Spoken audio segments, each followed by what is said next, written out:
Okay, so good morning, good afternoon, and good evening, everyone. Thank you so much for joining IFPRI's virtual policy seminar on informing crisis response in Sudan. This is a timely and important event coming at a critical time with all what's happening in Sudan. My name is Hala Abu Shama, and I'm a research analyst with IFPRI Sudan based in Cairo. Maybe before we start, I'd like to give a few logistical notes. This will be running for 1.5 hours. I would like to ask all speakers, panelists, and presenters to be muted and off camera and then come on when I introduce you. We'll also have a Q&A session before the closing, so I would also like to ask all those watching us online to post their questions and direct them to the presenters and panelists. You could use our ifpri.org live stream, Facebook, LinkedIn, YouTube, or ask us on X using the hashtag AskIFPRI.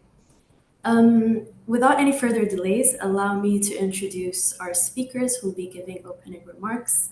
I would like to start by our Director General at IFPRI, Johan Swinnen. Jo has been leading IFPRI as of early 2020, and he's an economist with extensive research experience as well as policy expertise on ag and food policy. He'd worked at various organizations and academic institutions and research institutions, including the World Bank, the European Commission, the Center for European Policy Studies, the FAO, and others. So without further ado, please join me in welcoming Jo. Jo, the floor is yours. Thank you very much, Hala.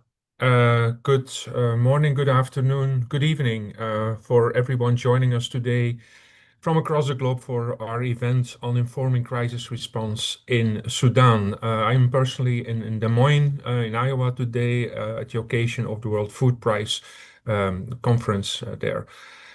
We are meeting during sobering times. The resurgence of armed conflicts in Africa present major setbacks to achieve the Sustainable Development Goals across Africa and across the world. The conflict in Sudan began in April 2023, more than 2 years ago now, and the toll on human lives and livelihoods thus far has been staggering. If you look at the number, they are very dramatic, very concerning. Currently, over 30 million of the 47 million Sudanese population needs humanitarian assistance. As of October 2025 now, over 7.4 million people have been internally displaced and more than 3 million people have fled to neighboring countries. According to the latest IPC report, famine has been confirmed in 10 areas of the countries and in the camps of internally displaced persons. 17 more areas are at risk. GDP contracted by a staggering 20% in 2023 and 15% in 2024. This is alongside soaring inflation and widespread food insecurity. Sudan is currently among the world's worst humanitarian crises. Markets have collapsed, essential infrastructure has been destroyed, productivity has sharply declined, and in conflict-affected areas, agriculture production has essentially been abandoned. In addition to the immediate challenges of providing humanitarian assistance during armed conflict, humanitarian organizations are suffering due to an ever-growing lack of funding caused by a series of financial constraints, including dwindling foreign aid, donor aid. Official development assistance, ODA as we refer to it, is quickly falling, and the world's 7 richest countries are set now to cut foreign aid by 28% over the next year. Foreign direct investment has also fallen to its lowest level since 2005.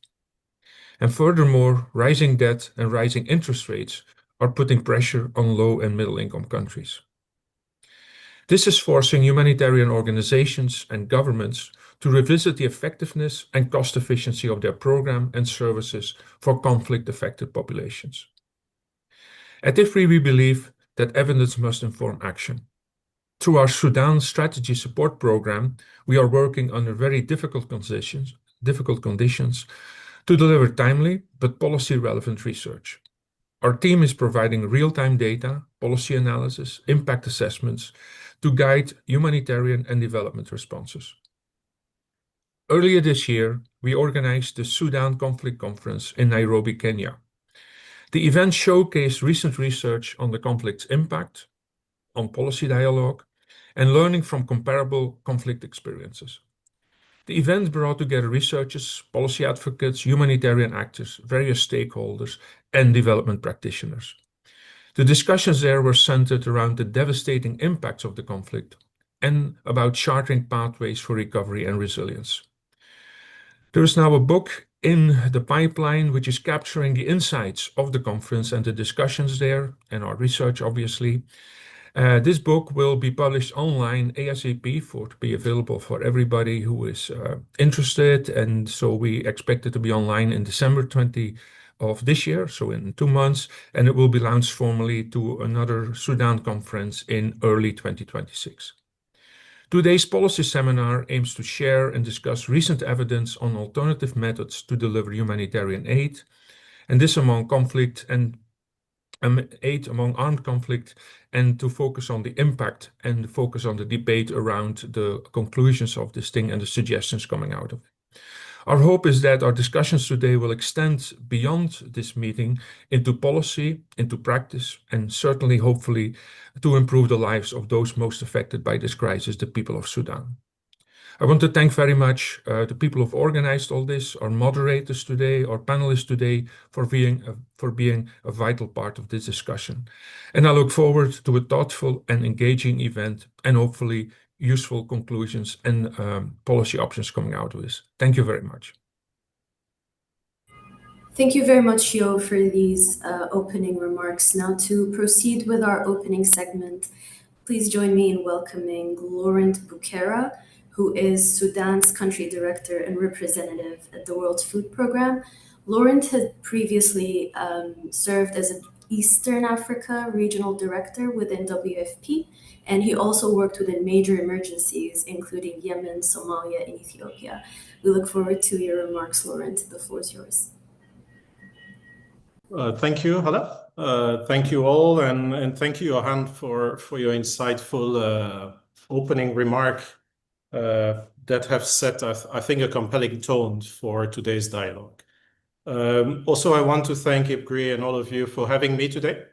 I think, as Johan indicated, it is a crisis that, unfortunately, I would say is pretty much off every possible chart. We are all trying to bring Sudan on a comparable basis, but I really think we are, unfortunately, having a situation that is off comparators at the moment.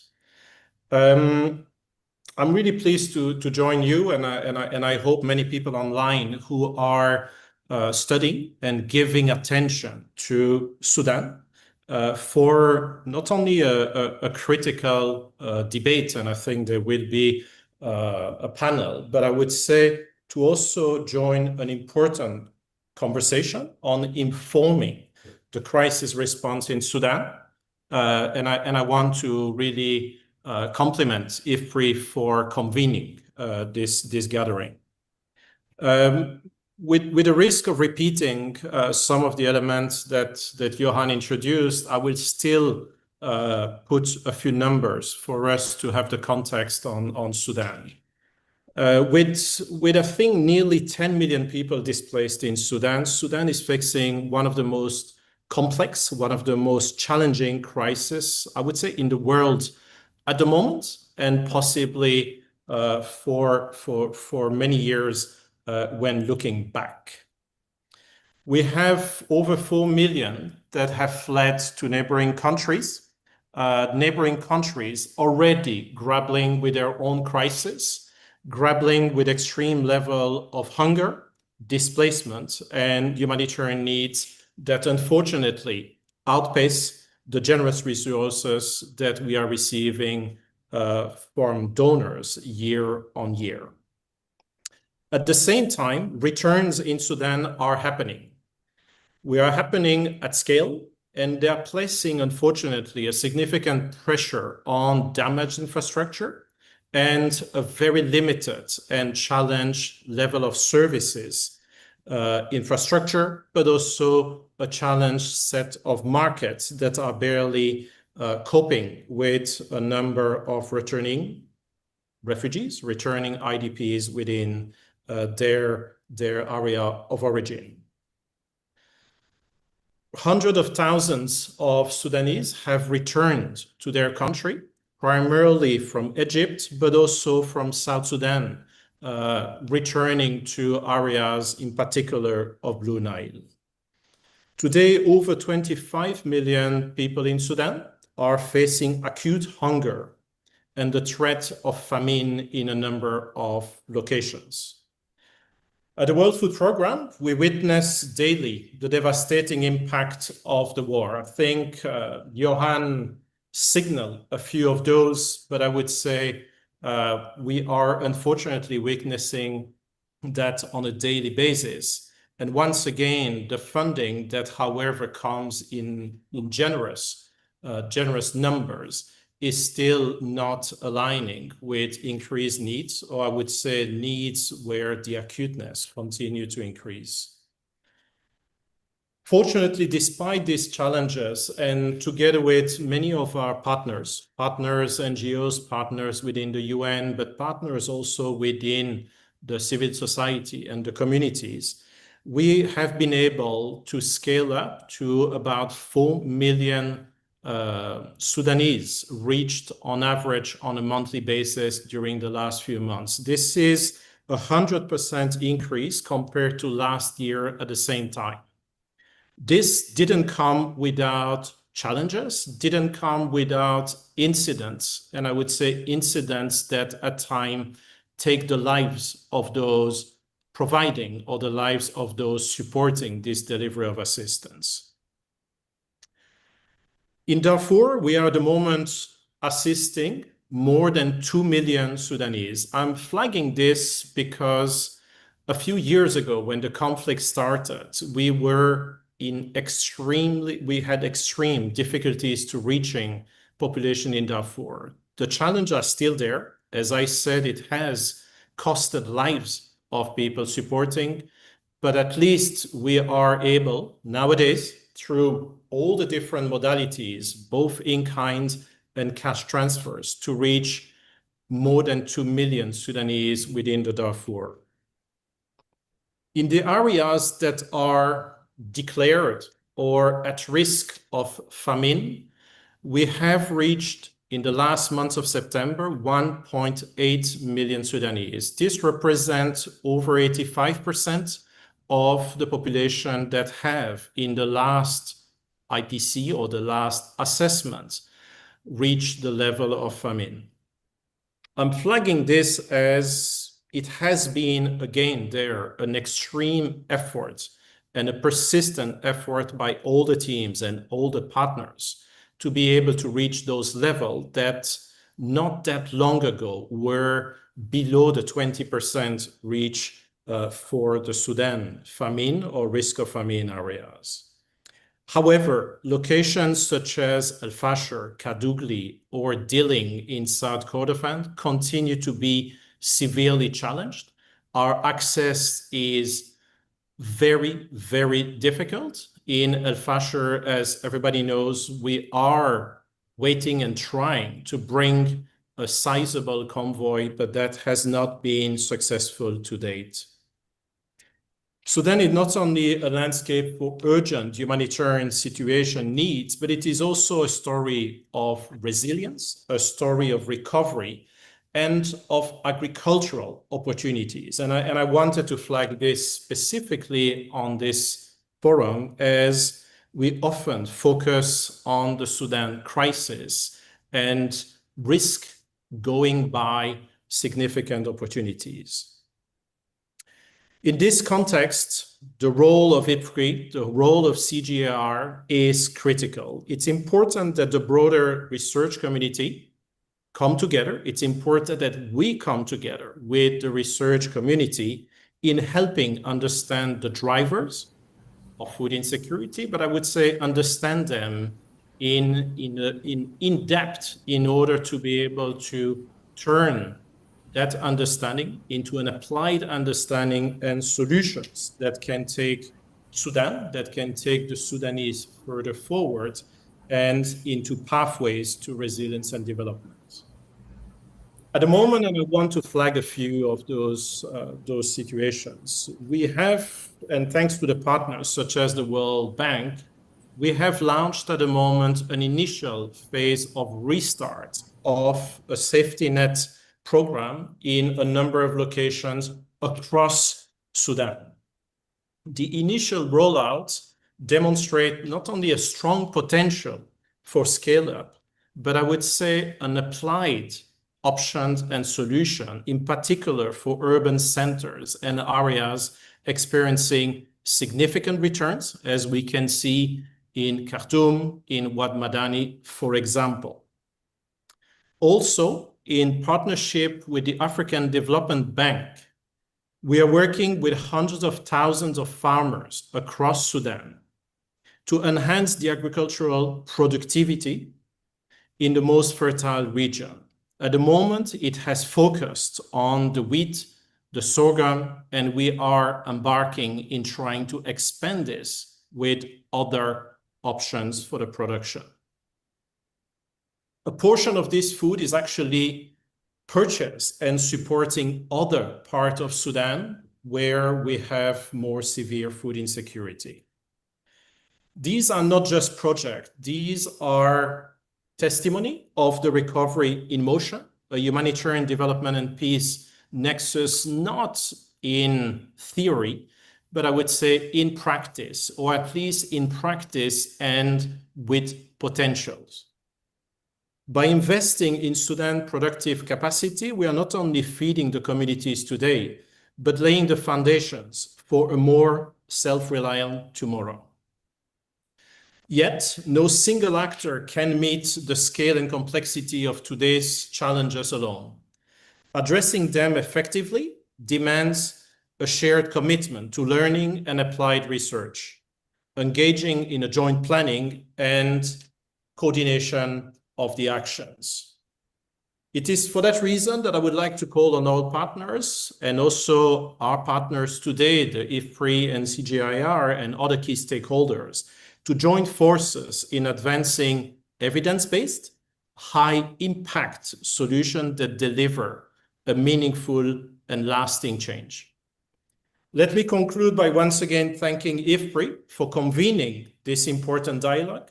The insights that will be generated, I think, will serve and inform the programming into Sudan for many months and years to come. At WFP, we stand ready to collaborate, to learn, and to act, because in Sudan, every evidence-based informed decision brings us one step closer to saving lives and transforming the futures of millions of Sudanese. Once again, thank you for having me, and thank you for giving me the opportunity. Thank you. Thank you very much, Laurent and Yo, for laying the ground and giving background on the situation on Sudan, but also for highlighting that there's room to do something, whether it's research, focusing on evidence-based programming, and working together in a collaborative environment for Sudan. Let me move on to our next segment, where we'll be presenting some evidence based on findings from IFPRI and others. Let me introduce the three presenters that we're having today. First, we have Khalid Siddiq, who's a senior research fellow at IFPRI and also Sudan Strategy Support Programs leader. We'll also hear from Kibra Mabai, who's also a senior research fellow at IFPRI. And our third presentation for the day will be by Gabrielle Fox, who's the chief of party at the Sudan Cash Consortium. Over to you guys.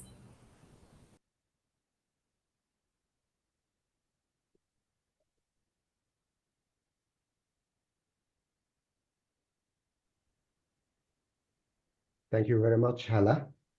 In this presentation, I would try to highlight the kind of work that IFPRI in Sudan is doing to harness data and evidence. Sorry to interrupt, Khalid. I don't think your video is on. Do you mind turning that on?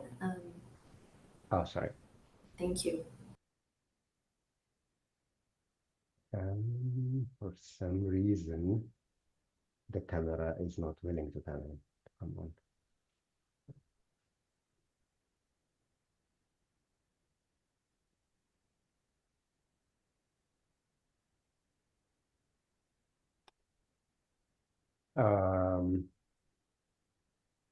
No, it's not willing to come. Can I continue with that?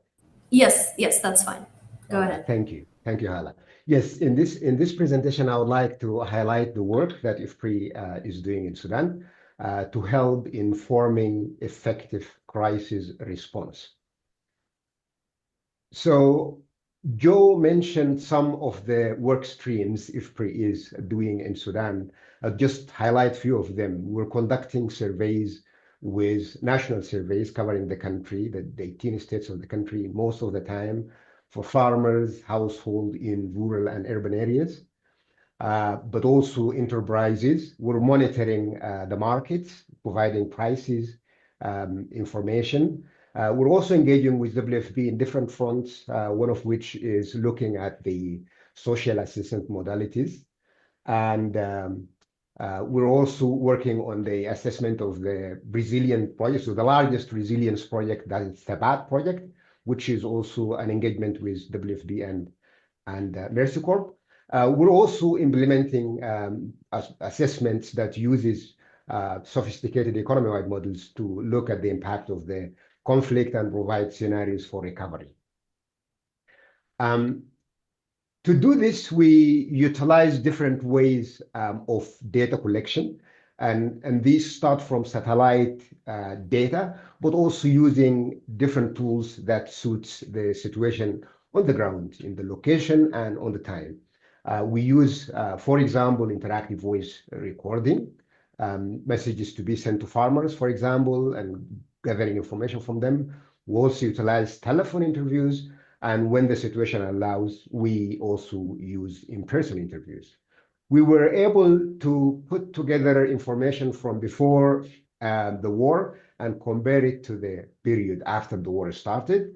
And you can see, for example, here, the example from the food security situation before the war. If you look at the two bars at the bottom of the graph, a lot of green indicating food secured household.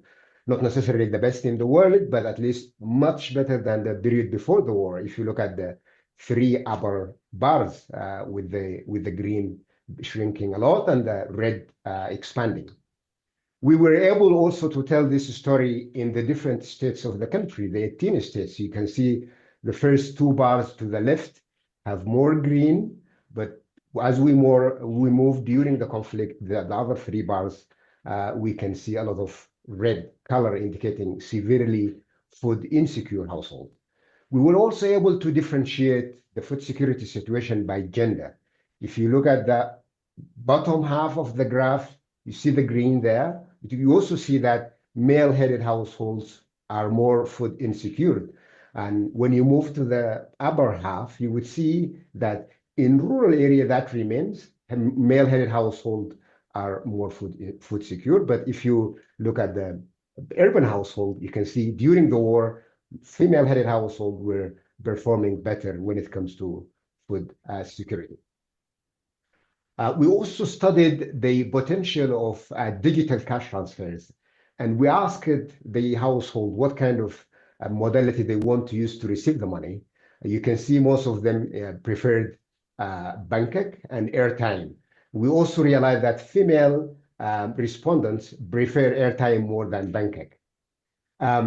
We are also studying the gender preference when it comes to social assistance in IDP camps. This is part of the work with WFP. And if you look at the graph here, you would see that both male and female households, heads of the households, prefer cash over other modalities. But you can also see that women prefer in kind more than cash. And when we study the autonomy, so the decision-making process between the man and the woman in the household, we find that women who are making decisions prefer cash over in kind, while the opposite is true if the man is making the decisions. We are also we looked at the impact of Ramadan on the different well-being indicators. And you can see that we have evidence that all the household reported better well-being indicators during Ramadan in green as compared to pre-Ramadan in orange. We looked at the impact of the delay in humanitarian aid that was after the incidences at the beginning of the year. And to do this, we staggered our sample into several waves. Here we're looking at only two wave of them. I mean, the first one and the third one. And we clearly found that the delays and the cuts in humanitarian aid affect negatively the well-being indicators. We used our methods also to look at scenarios of the impact of the war. For example, here on the upper side of the screen, the impact on poverty and undernourishment. You see the number of people in millions who would fall into poverty. But we also simulated scenarios of recovery and resilience, like enhancing agricultural productivity or injecting investment into the economy or providing cash transfer. You can see that all these interventions reduces the number of hungry people and poor people significantly. We're monitoring the prices of essential commodities all over the country bi-weekly, and we report this monthly and keep the data available publicly for everybody. My key message is that high quality data and evidence are still possible in conflict affected settings. They just need more coordination with partners and a little bit of resistance and innovation. Some methods has proven to be useful for us. We realized from our research that food security and social assistance preferences differ widely by location, gender, and who is making decisions within the household. We also found that Ramadan and cash transfers work highlight social and behavioral factors influencing well-being. We would like to highlight collaboration. As Laurent mentioned, we're proud of our collaboration with partners, and we are open to collaboration with all stakeholders. Thank you, and back to you, Hala. Thank you so much, Khalid, for these insights. Over to you, Kibron. Thank you, Hala. If I can get my slides. So I'll build on some of the points that Lauren and others were making, and also some of the research findings that Khalid was mentioning. So one of the questions we are experimenting and we're trying to address in this in the presentation that I'm going to present is, how can you serve people under active conflict when you don't have access to them? That is one of the critical challenges that humanitarian organizations in Sudan are facing, as Lauren was mentioning. Jamie, can you get my slides? These are not my slides. So in that context, we tested a digital way of delivering aid to those under active conflict. And what we are asking here is, can digital cash transfers serve those in active conflict? And the motivation for this is clear. Next slide. So I think Lauren was mentioning the access issues in Al-Fashir and other areas under active conflict. So the motivation for this is, what do you do then when we don't have physical access? And we know that active conflicts limit access to vulnerable populations. I think within this context, we know that humanitarian organizations are grappling with the double burden of widening funding gap that you were mentioning, and also access issues to vulnerable households under the control of state and non-state actors. So these challenges demand innovative and cost-effective solutions, and emerging evidence show a promising potential of digital tools and digital transfers in stable settings And what we are trying to ask in this case is, can these tools and transfers help those under active conflict? Next slide. And to test this, we introduced a randomized digital transfer to urban households, and we mimicked current practices, and we had a one transfer that is equivalent to $50, which is equivalent to WFP's monthly iteration for a family of 5 in Sudan, and then we have another arm slightly larger than that. So the questions we are asking here are what I said before. Can the digital transfers reach those under active conflict, and can they improve their welfare? And who is benefiting or more likely to benefit more? So I think next slide.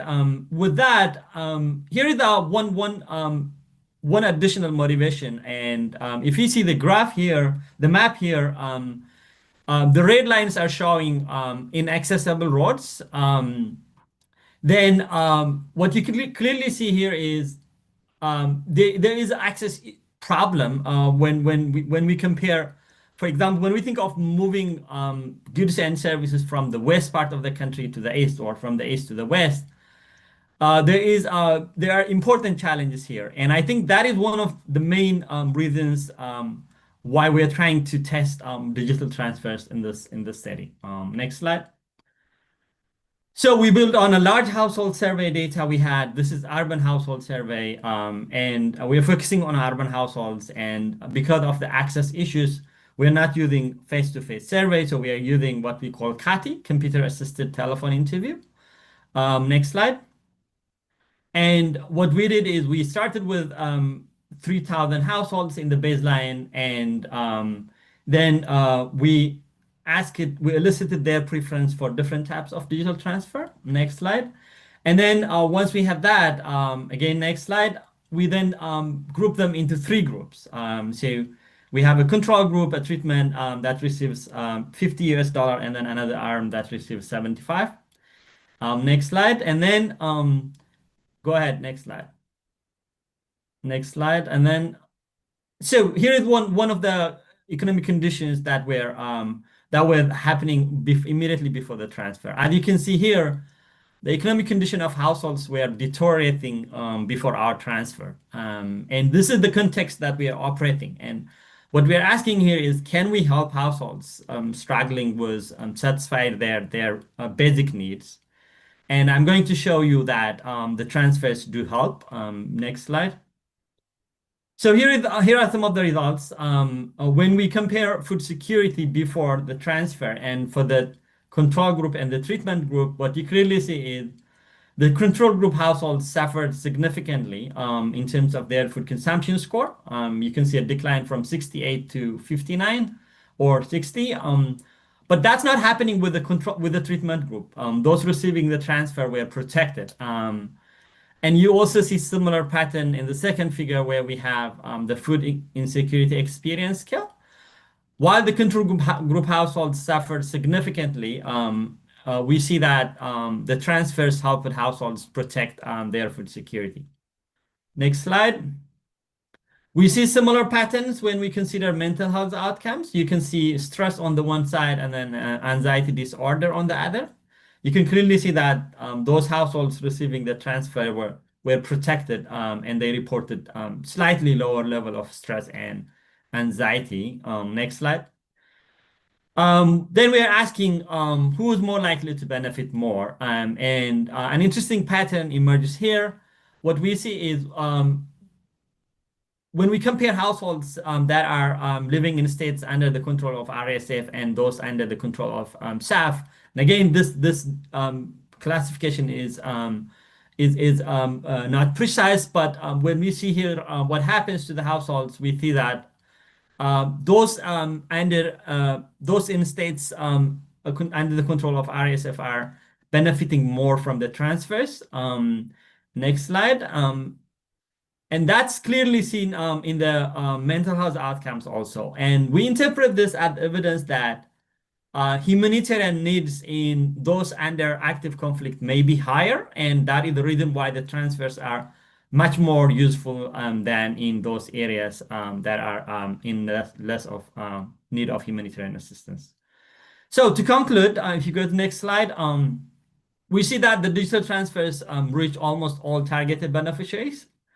And the transfers mitigated deterioration in food security, while the control group households faced significant worsening in welfare outcomes. We see that the recipient households were protected. And we also see that the transfers improved subjective well-being and mental health. And we find some important heterogeneities and difference in the impact across those in active conflict and in relatively stable settings. We find that those households in active conflict benefit more from the transfers. And that is one interesting finding that we would like to highlight here. Let me stop here. Thank you very much. Thank you, Kibram. Gabrielle, the floor is yours. Good morning, good afternoon, and good evening, everyone. Just waiting for the slides. And many thanks to you, Hala, and thank you, IFPRI, as well, for this important convening today. Let's go to the next slide. As brief background of where I'll be coming from, I'm representing a partnership platform that seeks to support a transformative way of working with a focus on scaling harmonized cash and market support. Over the last 18 months, we've assisted over 1.9 million people across the country with a mix of household and community-based cash support. Next slide. The evidence that I'd like to highlight today isn't particularly new, but what I'd like to highlight is that the sources are growing. When asked what type of assistance modality they prefer, overwhelmingly, people will tell you that they prefer cash. These figures show the trend across different data sets collected by different actors in recent years. In the first, you can see 90% of respondents to post-distribution monitoring on UNHCR's cash assistance in the MENA region indicate that they prefer cash. In the second, over 93% of 120,000 households assessed by our consortium partners across 15 states in Sudan, inclusive of each Darfur and Kordofan state, indicate that they prefer cash. And 91% of respondents to a recent survey by the Sudan Accountability to Affected Populations Working Group likewise indicates this preference for cash, in addition to the points that have been highlighted from the IFPRI team on their recent assessment to studying households in urban Sudan that likewise shows that 91% of respondents would prefer cash in comparison to in-kind assistance. To complement these figures, I'll note that I've just come back from Khartoum, where we saw differing needs across 6 localities of varying levels of destruction. Preference for cash was expressed across each of these areas due to the agency and flexibility that it provides to enable people to address what it is that they most need.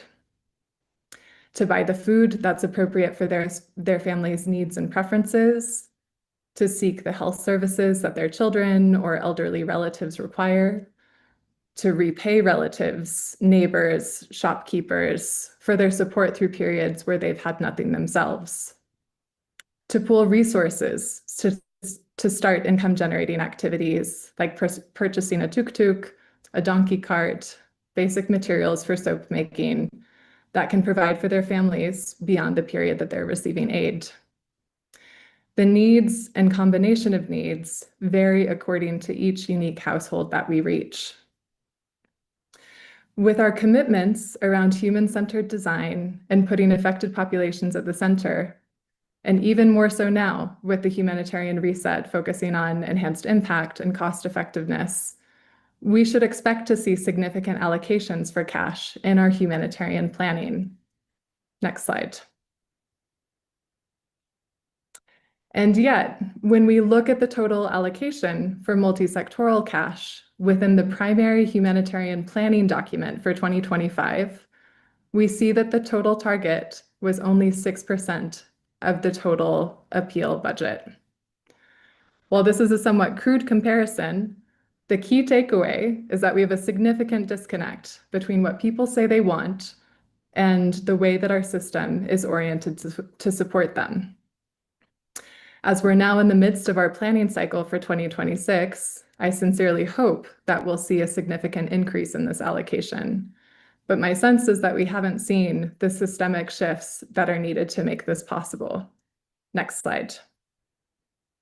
So what keeps us from acting on the evidence that we have? I'd like to reflect on two key barriers that limit cash uptake. The first is institutional inertia. We all know that it's easiest for all of us to maintain our business as usual operations that prioritize our own organizational mandates, and that this is reinforced by dynamics that incentivize competition over collaboration amongst agencies. We should expect that this competition will worsen with increasingly limited funds. And the second is around limited convening space to think boldly about alternative visions for assistance design, and that our standard architecture continues to marginalize these cash approaches.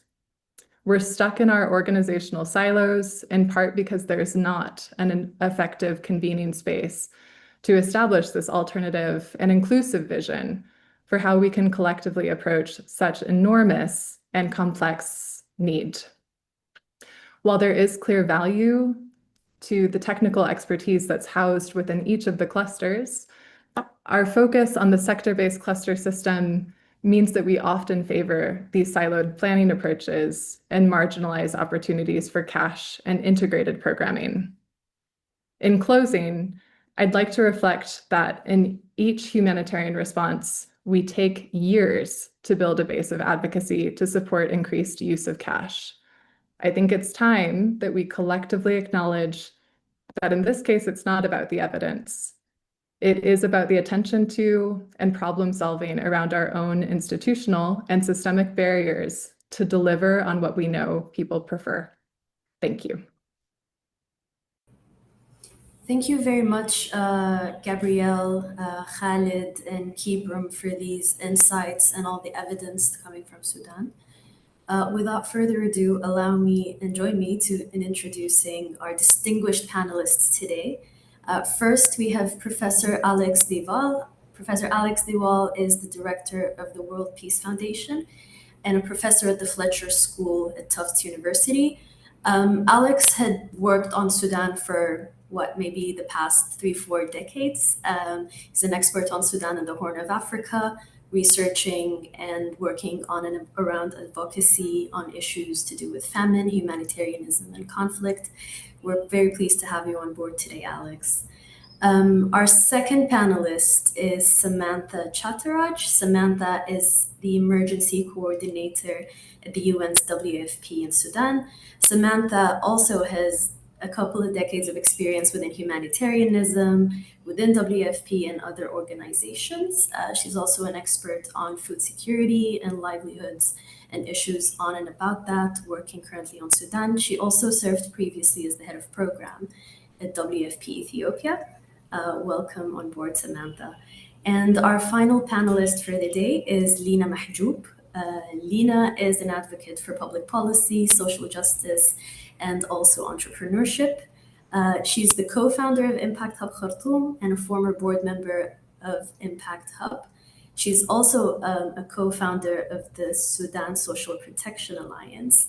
And needless to mention, Lina also served as the former Minister of Labor and Social Development in Sudan during the transitional period. So thank you so much for joining us today. We'll be posing some interesting questions to each one of you. I'd like to kindly ask you to keep your responses in the 2-3 minute mark, and looking forward to this discussion. So maybe, Alex, given all the evidence that we just saw on and around, food insecurity and warnings about famine, could you please tell us how is the situation in Sudan now, or how is the case of Sudan unique in that sense? Whether it's the ongoing conflict or the humanitarian crisis that's associated with it, and how can humanitarian and development actors address this? So thank you, Hala. Thank you, IFPRI, for organizing this event. It's been extremely fascinating so far. And I should say I went to the University of Khartoum in 1984, and the reason why I went there from Oxford, where I had been studying, was that at that time, Khartoum was the intellectual center for the study of humanitarian issues, unrivaled around the world. And I've really spent 4 decades learning from Sudanese. And I think this session today is an exemplar of how we need to learn. We in the international academic and humanitarian community need to learn from those experiences, because it is the experiences and the skills and if Sudanese were the experts 40 years ago, how much more dreadful experience have they had, and how much more expertise have they learned in the intervening decades? But your question is a big one, so let me focus on just a few issues. Sudan is unique because of its complexity, because we have these different layers of causes and types of humanitarian calamity going right back to the 1980s. So we have a dysfunctional national food system that built around certain forms of commercial agriculture that have not really served the food security needs of the people. We have the legacy of previous wars in southern Sudan, in the Nuba Mountains, and of course in Darfur. We have the economic collapse that eviscerated the purchasing power of the urban people some 6-7 years ago. And then we have all the impacts of the current war, including the evacuation of most of the major cities, especially Khartoum. So that is all these issues layered upon one another. And we have also a situation which is without precedent, which is that not only is there no real buffer within Sudan. In the past, when there were these emergencies, people could go to Khartoum, people could go to Eastern Sudan, and there would be food and other resources available there. Obviously, Eastern Sudan is less badly hit than other areas, but nonetheless, we don't see that internal buffer. And we don't see the buffer in the neighboring countries either. South Sudan, Chad are in chaos. Ethiopia is not much better off. Egypt is under huge strain. Libya is not a good place to go. So the Sudanese are terribly trapped.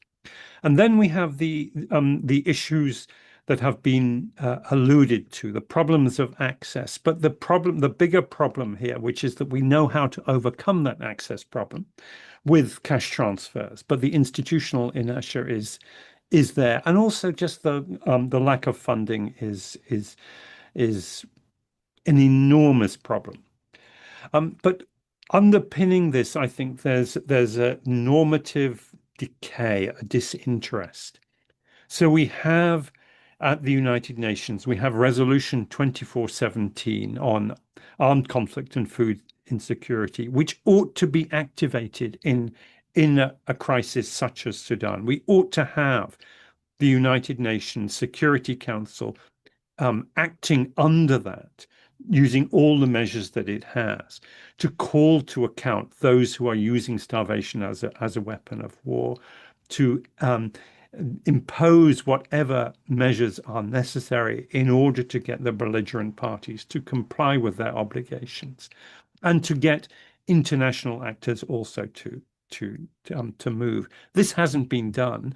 And worse, when draft resolutions have been before the UN Security Council, particularly focused on al-Fasher, they have not gone through. They have been vetoed.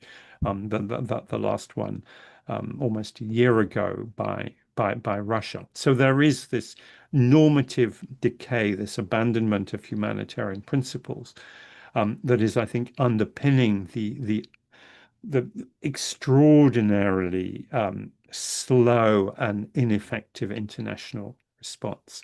Let me leave it at that to give plenty of time for others to contribute.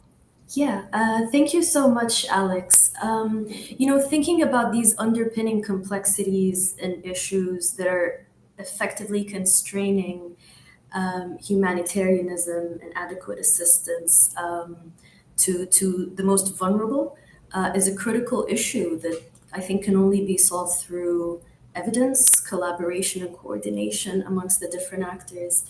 And this brings me to my next question to Samantha. So Samantha, against this backdrop, what are some of the biggest challenges that WAFP faces in delivering aid to the most conflict-intensive areas? We have besieged regions, we have areas with difficulty of access due to rainfall or road blockages and so forth. And how is WFP navigating that in the context of Sudan?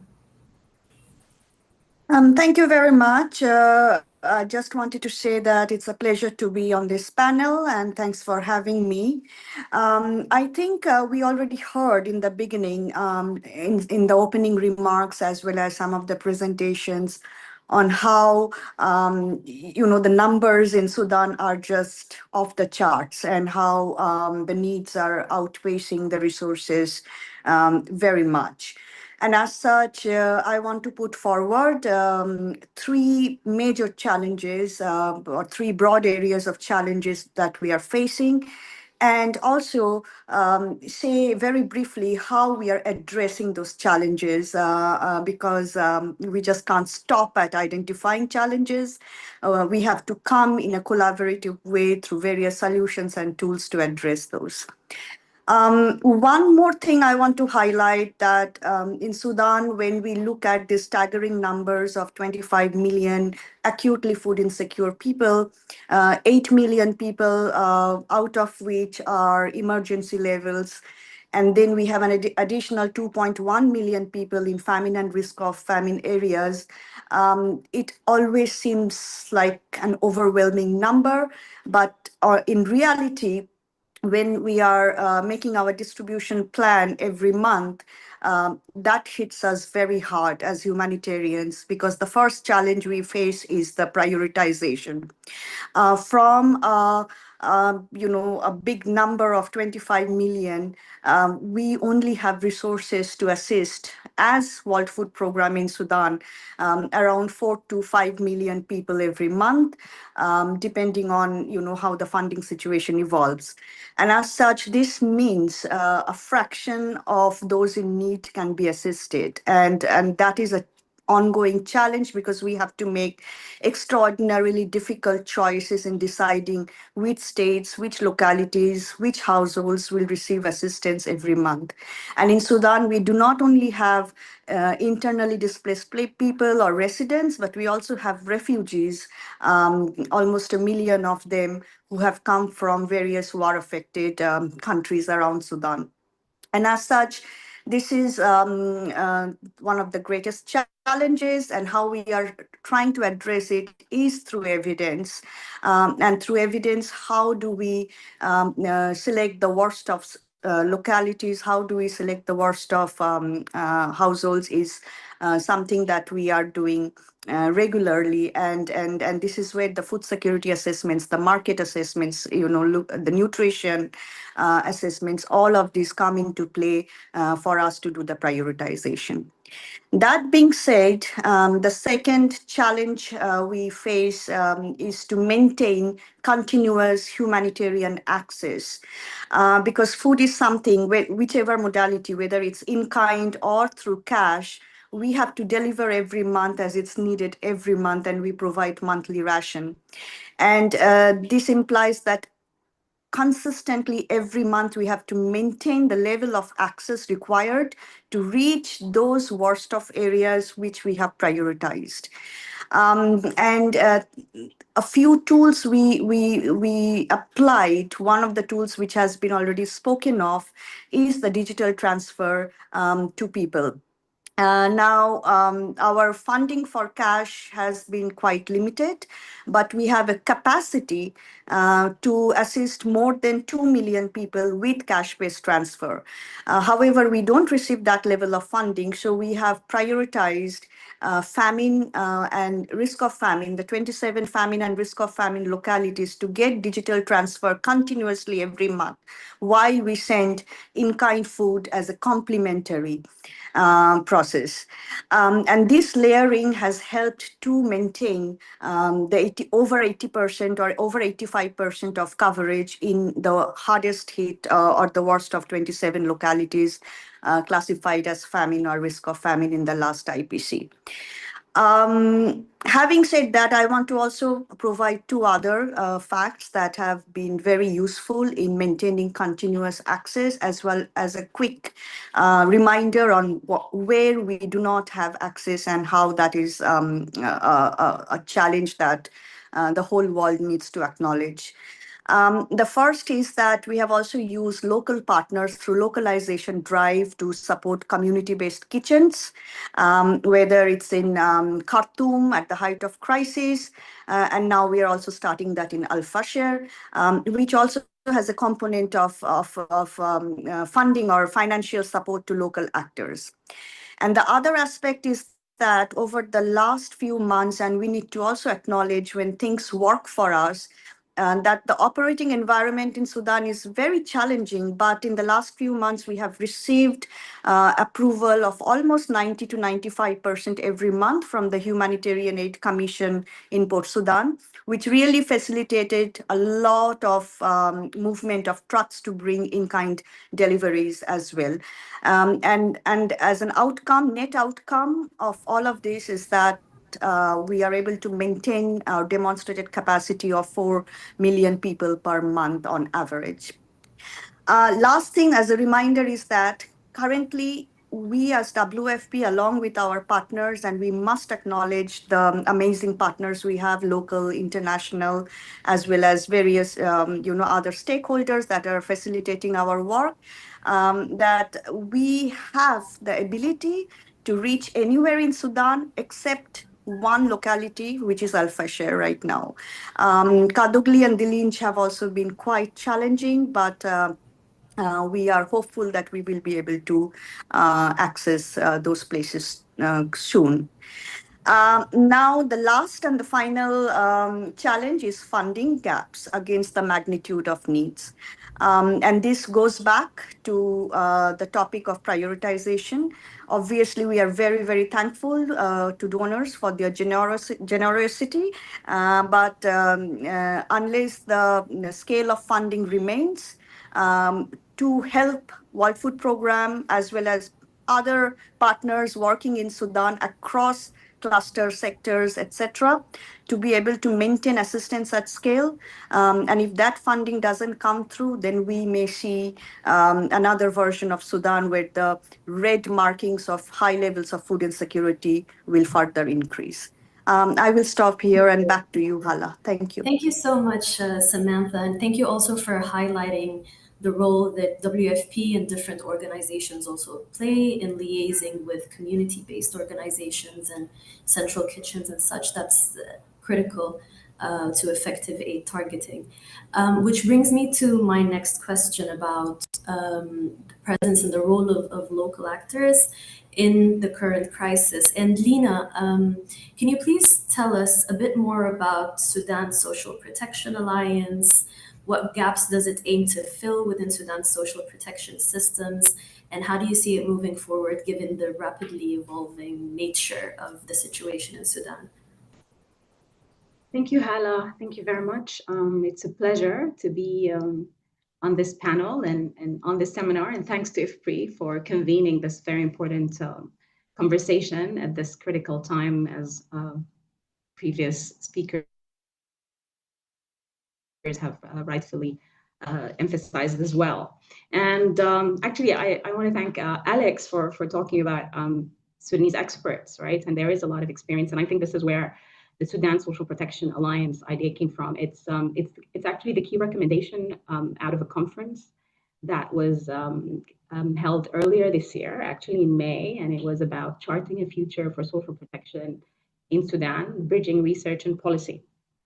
So the idea behind that conference was basically bringing Sudanese experts and Sudanese voices after, fragmentation, disintegration, displacement. So people inside Sudan and outside Sudan were needed to kind of bring their voices around, social protection and what's happening in Sudan and how can things be done differently. And that's the idea behind the Sudan Social Protection Alliance.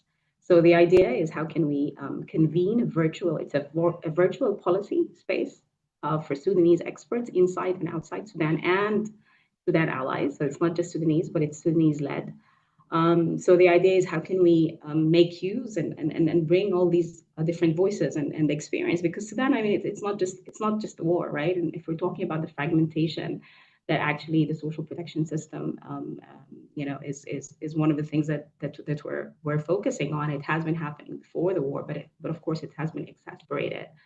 So the idea is how can we rethink and reimagine social protection in Sudan together? And we were, it's an aspiration. We've had our first meeting in August, end of August, and we've been meeting bi-weekly and weekly,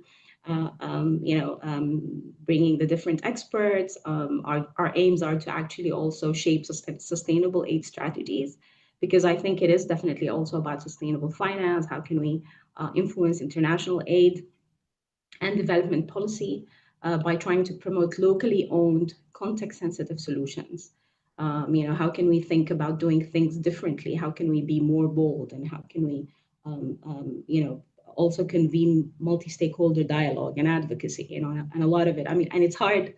And it's disheartening being Sudanese and listening, to Sudan at this stage and not being heard and not getting enough attention. So this alliance is also about that. How can we try to have more advocacy efforts on Sudan to support the Sudanese people? It's people-centered.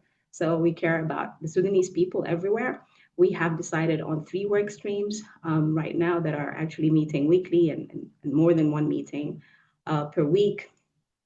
The first one is on inclusion, equity, and context sensitivity. And I think that's out of the conference that we had, was one of the main things that we focused on. It's all about inclusion. How can we get to everyone? The second one is about the integration of social protection across sectors. And we were thinking, how can we really capitalize and complement and innovate?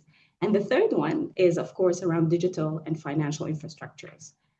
Overarching and cross-cutting principles that we have are localization,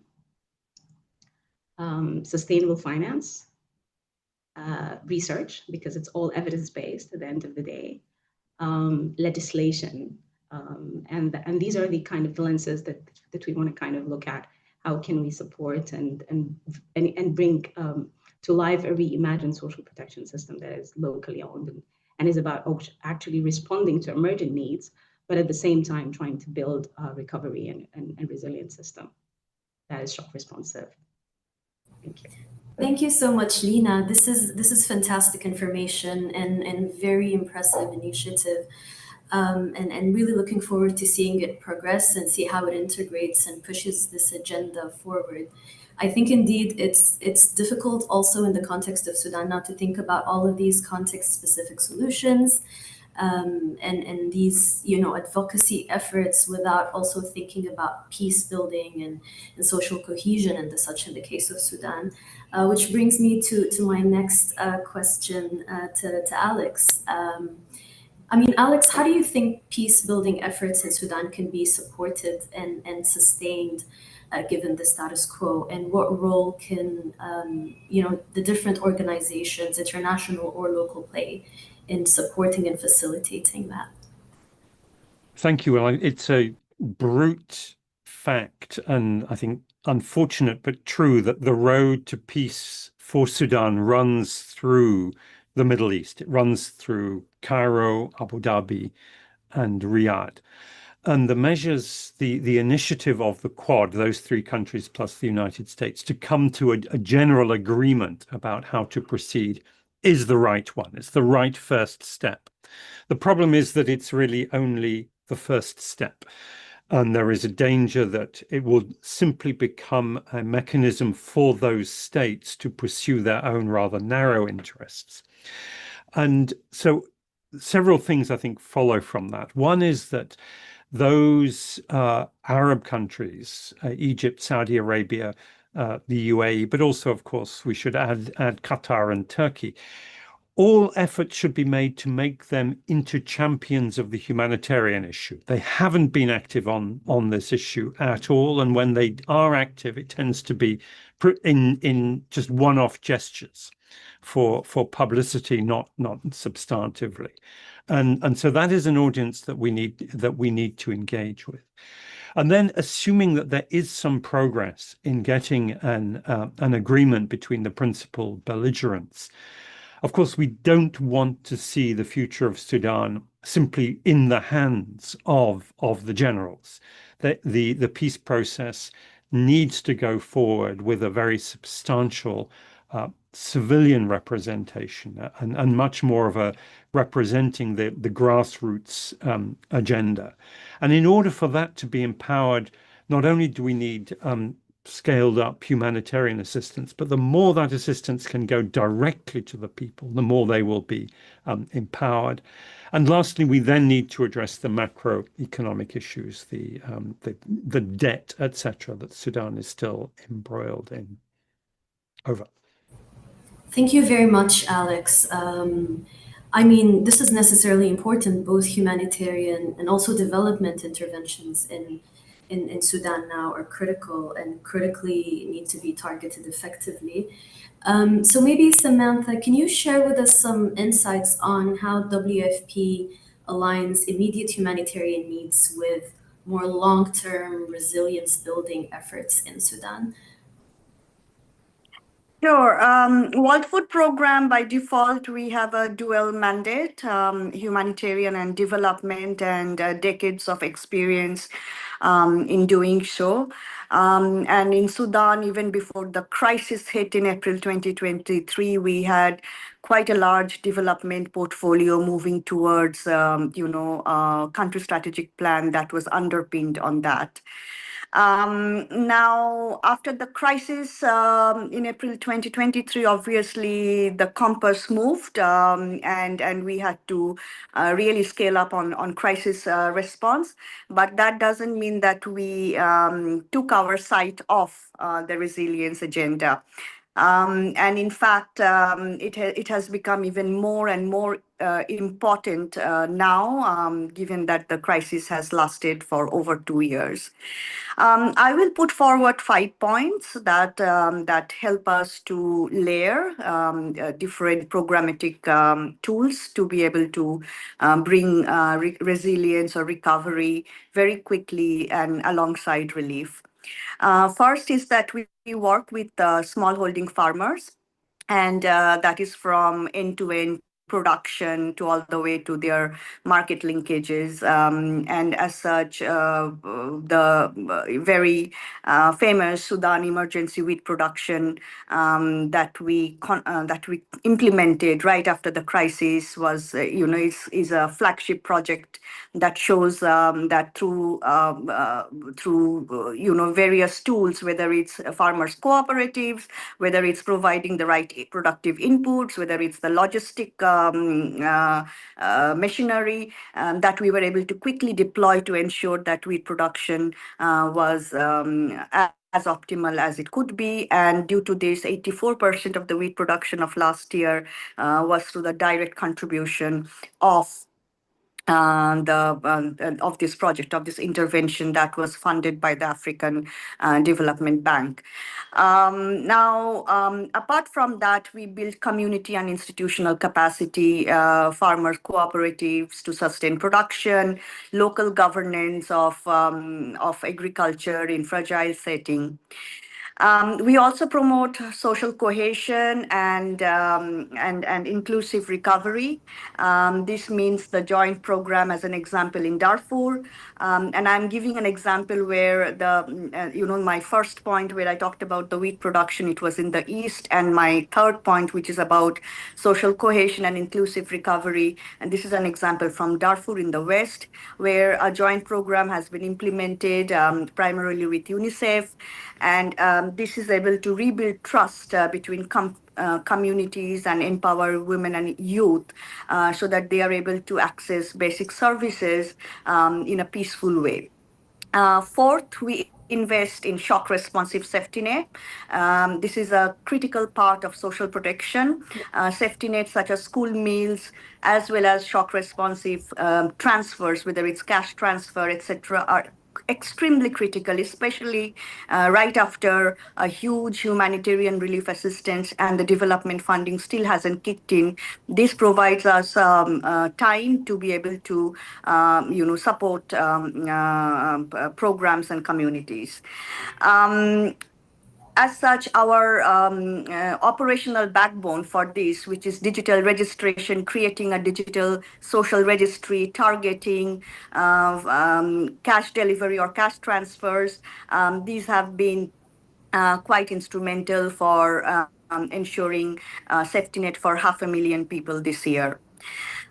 Fifth, we apply risk financing tools like the African Risk Capacity Replica, which is the macro insurance to be able to protect smallholding farmers from various climate disasters, etc. And with all these 5 layers, we are able to enhance local production, social cohesion, digital safety nets, and early warning financing. We hope that we are able to scale it even further and to integrate more with relief based on funding. But this is how we currently link relief with recovery. Thank you. Thank you. Thank you so much for this very thorough background, Samantha. This is, very important, thinking about local governance and how that could also kind of benefit from the different interventions that are being put in place. Which brings me to my next question to you, Lina, and if I could kindly ask you to keep your answer to 2 minutes. So, how do you think, Sudan's social protection system can be strengthened, perhaps restructured to be more, shock responsive in a way and more inclusive? And what role can the different actors, be it public, private sector, or even international actors and local NGOs and such, play in that? Thanks a lot, Hala. I think actually this is what we're trying to do as the Alliance, right? So basically, watch this space, because this is right now, the different work streams are actually working on costed proposals that are implementable, scalable, that are shock responsive, that are resilient, that we're trying to bring together. Our first meeting in person is going to be the end of November. And we're hoping to be able to have a discussion also with, and one of the main objectives is with implementing agencies and donors to kind of propose policies that exactly respond to that. But let me try also very quickly to kind of tell you the direction that we're going. I think we must, if we can sum it up, we must move from fragmentation to coherence, from reactive aid to adaptive systems, and from externally driven interventions to locally owned approaches. And I think this is why localization is very important, and it is a realistic entry point, recognizing and supporting the networks that are already functioning, such as the ERRs, the local NGOs, community groups that have become the real lifeline for millions of people. And they've been doing great jobs. How can we support them, right? Your question, what are the different roles that they can play? I mean, if we're looking at the local and community groups, they lead on access, targeting, inclusion, trust. NGOs and UN agencies, provide the operational capacity and help align humanitarian and social protection interventions. The private sector bring innovation. I think we need that. We need to be bold. We need to be brave. Let's test. Let's have a new blueprint, right? Mobile and fintech solutions for donors, and I think we need to support flexible, right, risk-layered financing, that allows for rapid expansion when needed. Let's just test things that are different, and I think that is a different role, and I really want to, I'm hoping that the SSPA is weaving these roles together, right, and we're trying to bring that, and the convener. As Gabriela said, we need a convener. We're hoping to be doing that, and I want to really thank IFPRI for hosting this conversation, because I think we need more of that, right, so that we can start building that collective momentum. Thank you. Thank you. Thank you so much to our distinguished panelists for this interesting discussion and insights. I would like all of you, Alex, Samantha, and Lina, to stay online and on camera. And I also want to re-invite our presenters and speakers from the previous session to also come on board. We have come to our Q&A segment. We're going to tighten the time a bit, so maybe we'll take a few questions and I'll direct them to all of you. Also, just a reminder for our audience, feel free to post more questions as well in the meantime at ifpri.org, LinkedIn, Facebook, YouTube, and also on X using the hashtag AskIFPRI. So the first question that we have from the chat, and I think maybe Gabrielle, you can respond to this very briefly. Does the use of cash mean that the markets are there and that the food system is able to provide enough? The second question that perhaps I think Samantha might want to respond to is, how are you handling the switch from food to cash-based interventions? And what are some of the key challenges that lie there? Now, a third question is, what are the opportunities to improve food supply? And on this question, I would like to also hear from Samantha, but also, researchers at IFPRI, Kibram or Khalid, if you have insights and, thoughts on this from even different contexts that are similar to Sudan.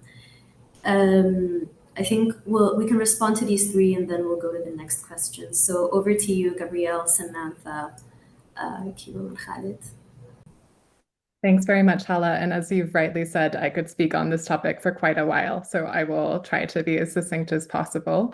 But specific to the use of cash and the idea that this signals that markets are functional, in short, yes, functional enough. And I think that this was a point that Alex had raised in his kind of speech as well, was that of course, the country is undergoing a wild level of economic disruption. So it's not to say that economic actors and the markets aren't severely disrupted, but what our consistent monthly monitoring that's done in partnership with many actors through the Cash Working Group, for example, to look at price and market functionality, is that in general, goods are available. The primary restricting factor is that people do not have the funds to access goods.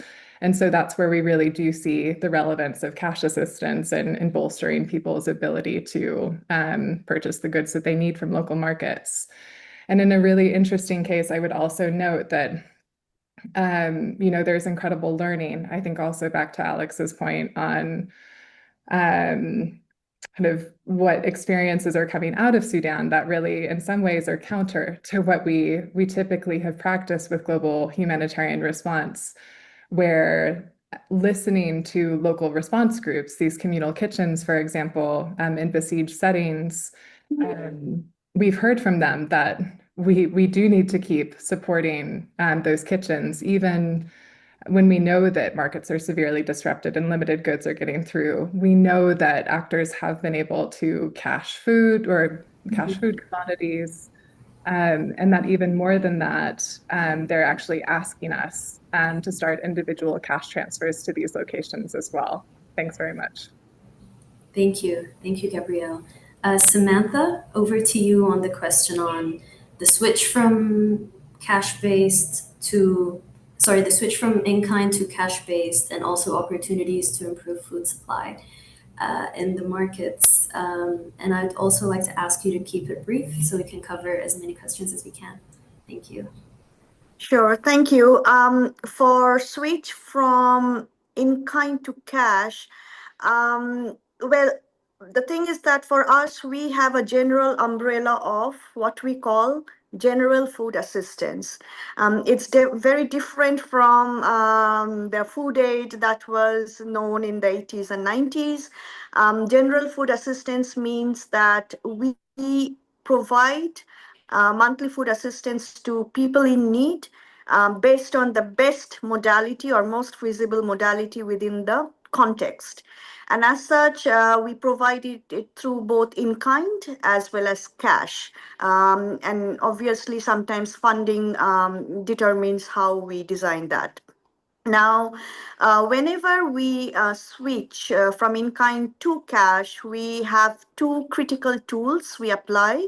One is called Market Functionality Index, which goes back to some of the things we heard from CCS. And that shows the level of market functionality, whether they will be able to absorb the demand that we create. And the other is called cash visibility assessment, where we understand beneficiary perception, what is their most preferred modality, submodality under cash transfer, what are some of the things we can do to ease the transition. And based on that, we design the switch. We also offer tools such as hotline and community-based feedback mechanism so that communities can get back to us on the challenges they may be still facing with the switch. And that's an ongoing continuous program development based on feedback as well as monitoring results. On the second question, on the levels of food supply, I mean, there are two aspects, and the classical, pillars of food security, which is access, availability, affordability, and utilization. Within that, we have repeatedly seen that apart from physical access to food, financial access to food is a major trigger for food insecurity, or reduction in purchasing power is a major challenge to access food. And as such, the food prices that have increased exponentially in Sudan is one of the contributing factors to that.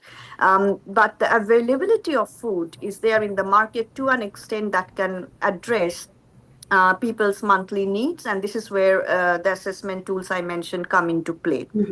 And in terms of other aspects of food supply, I think I don't want to repeat myself, but some of the, the resilience work we are doing with production, post-harvest management, market linkages, these are instrumental to ensure that food supply remains on the market and hopefully prices also stabilize. Thanks. Yeah. Thank you so much, Samantha and Gabby. So moving to the next set of questions, Kipram, here's one for you. Is there ongoing research into the interaction between cash assistance and other interventions in Sudan? And are cash transfers more effective in preventing food insecurity when combined with other programs? Another question I'm seeing pop on the chat is, maybe Khalid, you'll take this one. So what are the priorities for IFPRI Sudan? What do you plan to work on in the near future, especially during this ongoing crisis context? And the third question would be, what kinds of innovations to social protection programs have proven most effective? And are there any lessons learned, or what are some of the more important gaps that still need to be addressed? And maybe here we can hear from you, Lina, and maybe also Kipram from a research perspective. Over to you, Kipram, then Khalid, then Lina. Thanks. I'll be very brief. So there are some evidence from other contexts showing that cash transfers can be more effective when complemented with other programs. We haven't tested that in Sudan, and we're hoping to test that in view of the Tabat program that we are running. We are evaluating by WFP and other partners. Thanks. Thank you, Kipram. Maybe Lina, in a minute or so, what kinds of innovations to social protection have proven the most effective? And are there any lessons? I think that this is, again, one of the things that we want to come up with and present, and this is what we're actually looking at right now and trying to come up with different pilots. But again, we're trying to build on what has been proven. I mean, like in Sudan, there has been a lot of shocks, and it's a disaster-prone country. And I think one of the things that we're aiming to do, and we're rightfully now focusing on, is looking at how communities have responded. And I think that's what we want to kind of innovate around, right? How can we build that and make sure that we don't move away from that, but actually strengthen that and make it part of the social protection system. Yeah, thank you. Thank you, Lina. And now on to the last question. Khalid, what are IFPRI Sudan's priorities given the ongoing crisis context? Thank you, Hala. Sorry, my camera is still not working, but I think I trust you hear me. This is a very good question. We're happy that people are interested in the work that IFPRI is doing in the near and in the immediate and medium-term future. I would like to highlight three areas. The first one is the immediate focus, which, as many have already been seeing, our focus on the kind of generating evidence that can help with the situation now during the war. This includes our work with humanitarian agencies, providing evidence for their interventions, but also making other reliable, trustworthy information available to everybody, like our work on monitoring the markets, the availability of goods and the prices, as well as the challenges facing the traders and other stakeholders. The second area of focus would be how we prepare for the very immediate next future, which is about building resilience, particularly for farmers and traders. The kind of projects that we engaged in, for example, the impact evaluation for the Thabat project, which aims at building the resilience of farmers, small companies, and consumer cooperatives. And the last area of work is the future, hopefully after the war stops, the reconstruction, the magnitude of the damage. We have already now produced a report on the impact on the urban agriculture sector. And we have a report to come very soon on the destruction of the industrial area in North Khartoum. And we would like to continue providing this detailed evidence. Thanks. Thank you so much, Khalid, and thank you everyone for these great questions. Please feel free to reach out to us through IFPRI Sudan's email or any of IFPRI's other platforms for further questions if you may have. Now, without further delays, please join me in welcoming, for closing remarks from IFPRI's side, Katrina Kosek, who's a senior research fellow at IFPRI, years of expertise and a fantastic researcher. I'm a big fan, Katrina, when it comes to governance, fragility, and conflict. So over to you, Katrina, for some closing remarks. Thank you so much, Hala, and thank you to everyone here for being part of what I feel was a really impactful and important, but also a really sobering conversation. I think that what we've heard today confirms what a lot of us have already known. Perhaps we haven't fully internalized or absorbed it, but we see that the humanitarian crisis in Sudan is not only one of the most severe in the world, but it's also one of the most complex. It's protracted, and it's also severely under-addressed. Our Director General at IFPRI, Jo Swinnen, reminded us that Sudan is facing the collapse of its economy, its infrastructure, contractions in GDP, and all of this in an environment in which we know overseas development assistance is dwindling. The G7 poised between 2024 and 2026 to contract by almost 30% contributions to ODA. So the stakes in this case obviously couldn't be any higher. But I really like this session because we see that amidst all of this, that charting pathways for recovery and resilience can begin now.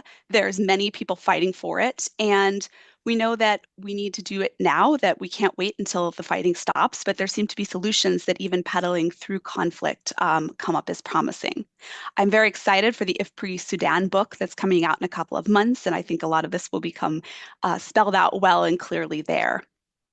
We heard really compelling insights from Laurent Bouquera at WFP Sudan, who described the situation as being off the charts. And I think that's a really important and impactful statement. Nearly 10 million people are displaced. Over 25 million are facing acute hunger. And still, in this setting, humanitarians are able to reach 4 million people a month. And this is a doubling from last year. So we see this happening, and it's happening despite enormous loss and risk associated with it. His call was really clear that no single actor can address these challenges, and we really need this shared commitment to applied research and a serious push towards these scalable and evidence-based solutions. So I'm so glad we can support this research and have this partnership at this event. We saw what this kind of evidence can look like with the work of my colleagues, Khalid Siddiq and Kibra Mabai. They showed us that even in conflict settings, we can gather rigorous data. We have to be a bit creative in doing so, but gathering it is essential and provides very important evidence.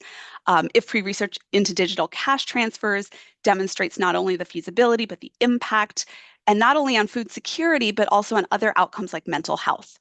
So these innovations are clearly worth expanding. As Gabrielle Fox further shared, there's this overwhelming demand for cash-based support. People want the flexibility and the agency that comes with cash in order to meet diverse needs. But as she reminded us, there is often institutional inertia, there's fragmented policymaking and planning, and those remain major obstacles to providing to citizens what they most want. So we really need to challenge these systemic barriers if we're serious about this transformative and people-centered aid, and I really appreciated her push for that. And then I thought our panelists really brought this to life with their urgency and their clarity. Alex DeWall reminded us that Sudan's crisis is unique in its complexity, but not without solutions. The international community has tools like UN Resolution 2417 to act when food is weaponized in conflict. But we've seen that political will can often fall short. And obviously, this is a failure that we cannot afford to normalize. Samantha Chattaraj gave us a frontline view of the operational trade-offs that WFP is facing every day, prioritizing who gets food and navigating access amid active conflict, innovating through community kitchens, through digital transfers. Their work in partnership with really important local actors is saving lives, but remains constrained by limited funding. So the funding call is really important here. Lena Magoub challenged us to reimagine Sudan's future from the inside out. And her work with the Sudan Social Protection Alliance is helping to bring Sudanese voices and experts back into the conversation, this critical local knowledge. Their model is inclusive, it's people-centered, it's grounded in the idea that a locally owned system is not only possible, but is necessary. So I thought that was an important urge. It's sometimes forgotten too often, and the voices of what is happening on the ground and what solutions will be durable and work within the contextual realities of Sudan is essential. Across all of these conversations, one theme has come through loud and clear that solutions must be collaborative, they must be grounded in evidence, and they must be centered on the needs and aspirations of the Sudanese people. This is not a crisis, as we know, that can wait for perfect conditions or long-term stability. It is the time now to invest in scalable, inclusive, and sustainable systems across humanitarian and development divides. This is now. Whether it's through cash-based responses, resilient food systems, or locally led social protection frameworks, we have the building blocks, but we need the political will, we need the flexible financing, and we need moral courage to act as well in such a challenging setup. So let's not allow this moment to be another convening that ends with good intentions. I am actually quite inspired by this team. Let's let this event be a catalyst for action and a commitment to keep the Sudanese people at the center and to stand with them, not just in crisis, but in the long, difficult, and necessary journey toward recovery. Thank you so much.